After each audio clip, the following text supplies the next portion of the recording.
আসসালামু আলাইকুম, কী অবস্থা? সবাই কেমন আছেন? আশা করি সবাই ইনশাআল্লাহ ভালো আছেন। এই ফুলটা দেখছেন, একদম সূর্যমুখী ফুলের মতো দেখা যাইতেছে, কিন্তু আসলে এটা সূর্যমুখী ফুল না, এটা অন্য কী ফুল জানি না। আজকে আমার ডিউটি গাছে পানি দিতে আসি, খেজুর গাছে। মানে ডিউটি করতেছি, কিন্তু কথা আছে না, ঠিক আছে না, পরিশ্রম বুঝি মূল্য পাইতেছি না।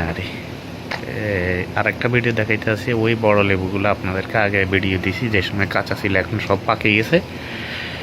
দেখছেন, সব হলুদ কালার হয়ে গেছে এগুলা। ইনশাল্লাহ একদিন সময় করে একটা নিয়ে এসে আপনাদেরকে কাটিয়ে দেখাবো ভিতরে কেমন কতটুকু হয়। আর দেখেন লেবুর অবস্থা, মাশাল্লাহ। মানে লেবু তো অনেক খাওয়া নিয়ে অনেক সিয়া হয়েছে, এগুলো সব পাকে গেছে গা, আবার ফুল করতেছে মাশাল্লাহ। তারপরে এবারকার কমে ধরছে, আমি যখন নতুন আসছি এখানে ওই সময় বাই এত লেবু, মানে কি বলবো, পাতার থেকে লেবু বেশি ছিল, এখন তো কমে।